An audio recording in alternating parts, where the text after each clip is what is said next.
Hello guys, Shri Shyam academy में आप सभी का स्वागत है। मैं आज कुछ लाइब्रेरी का क्वेश्चंस लेके आई हूँ। चलिए स्टार्ट करते हैं। भारत में बीलीव कोर्स प्रारंभ किस विद्यालय द्वारा और कब किया गया? ये अलीगढ़ मुस्लिम विश्वविद्यालय द्वारा 1947 में किया गया। भारत में सर्वप्रथम पीएचडी उपाधि किसे और कब प्रदान की गई? ये दिल्ली विश्वविद्यालय द्वारा सन 1957 ईस्वी में डीवी कृष्णराव को की गई। मेलविल डेवी का जन्म न्यूयॉर्क शहर में कब हुआ था? इनका जन्म हुआ था 10 दिसंबर 1851 को। डेवी महोदय कब न्यूयॉर्क शहर के कोलंबिया कॉलेज के पुस्तकालय अध्यक्ष बने? ये सन 1883 में बने। Doctor SR. रंगनाथन का जन्म कब और कहाँ हुआ था? इनका जन्म 12 अगस्त 1892 को सियाली मद्रास में हुआ था, लेकिन वर्तमान में ये चेन्नई में पड़ता है।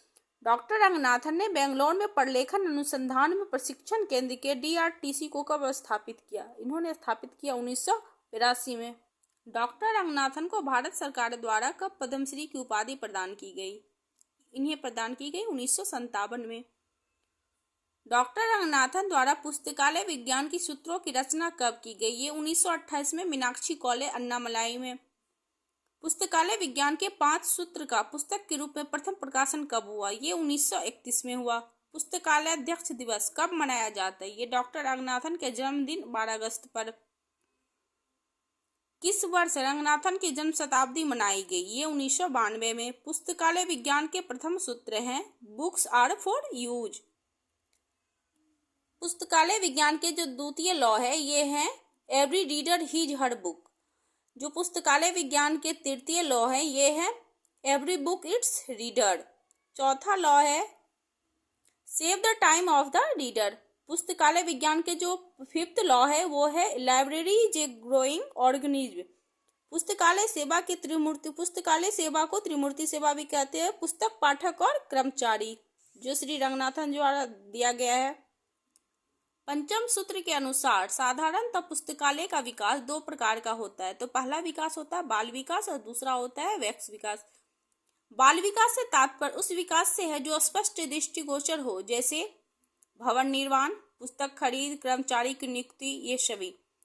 वयस्क विकास से तात्पर्य उस विकास से है जो स्पष्ट दृष्टिगोचर नहीं होता है, जैसे पुस्तकालय सेवाओं की गुणवत्ता में सुधार, तकनीकों का विकास, कर्मचारी के व्यवसायिक कौशल में विकास, ये सभी इनमें शामिल होता है। पुस्तकालय विज्ञान के किस सूत्र में पुस्तकालय के बाल विकास और युवा विकास की चर्चा की गई है? ये की गई है फोर्थ लॉ में, जो है लाइब्रेरी, फोर्थ लॉ नहीं फिफ्थ लॉ में की गई है library is a growing organism. पुस्तकालय विज्ञान के कौन सा सूत्र सीडी रोम की व्याख्या करता है? ये फिफ्थ लॉ करता है। मुख्यतः पुस्तकालय के 3 प्रकार कौन कौन से होते हैं? तो फर्स्ट है सार्वजनिक पुस्तकालय, सेकंड शैक्षणिक पुस्तकालय और थर्ड वित्तीय पुस्तकालय।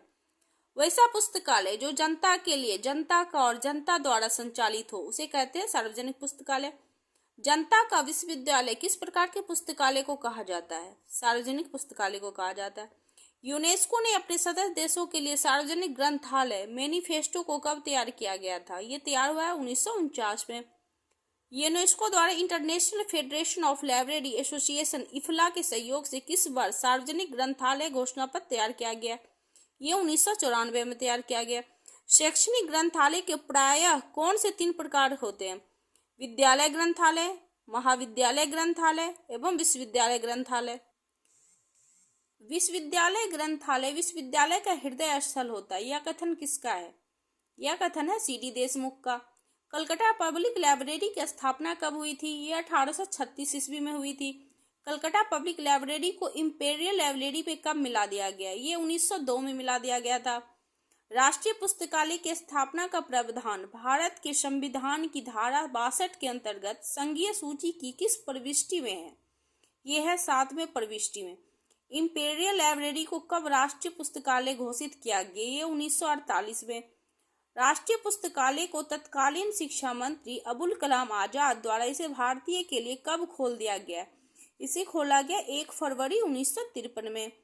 1948 में भारत सरकार ने एक अधिनियम के तहत इंपीरियल लाइब्रेरी ऑफ इंडिया को राष्ट्रीय पुस्तकालय का नाम दिया और इसके प्रथम पुस्तकालय अध्यक्ष बने B S. Keshavan. Delivery of books act कानून के द्वारा प्रत्येक प्रकाशन की एक प्रति राष्ट्रीय पुस्तकालय को भेजना प्रकाशकों के लिए अनिवार्य कर दिया गया। यह एक्ट किस वर्ष पारित हुआ था? यह एक्ट पारित हुआ था 1954 में। राष्ट्रीय पुस्तकालय का संचालन भारत सरकार के किस मंत्रालय के अधीन है? यह है संस्कृति मंत्रालय के अधीन। भारत में सार्वजनिक पुस्तकालय अधिनियम सर्वप्रथम किस राज्य में लागू किया गया? यह तमिलनाडु। सार्वजनिक अधिनियम 1948।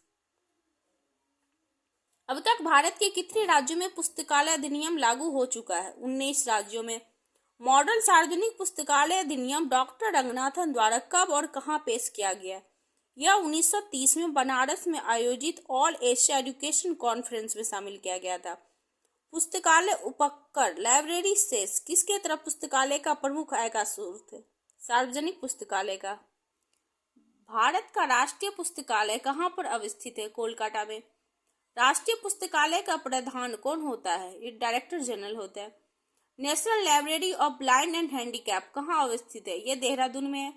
नेशनल साइंस लाइब्रेरी कहाँ अवस्थित है? निस्केयर के नाम से जो है वो न्यू दिल्ली में है। नेशनल मेडिकल लाइब्रेरी कहाँ अवस्थित है? एम्स न्यू दिल्ली में है। Khudabakhsh oriental library national manuscript library कहाँ अवस्थित है? ये पटना में है। संसाधन सहभागिता का अर्थ है पुस्तकों तथा सभी स्रोतों एवं कर्मचारियों की सहभागिता। 4 डेपोसेटरी पुस्तकालय में शामिल नहीं है। Medical library Kolkata. राजा राम मोहन राय पुस्तकालय प्रतिष्ठान की स्थापना सन किस वर्ष की गई थी? ये 2000 में की गई थी। राजा राम मोहन राय पुस्तकालय प्रतिष्ठान का केंद्रीय कार्यालय डैश में अवस्थित है? ये सॉल्ट लेक कोलकाता में अवस्थित है। राजा राम मोहन राय पुस्तकालय प्रतिष्ठान का संस्था प्रधान होता है निर्देशक। यूजीसी की स्थापना किस वर्ष हुई थी? ये 1956 में हुई थी।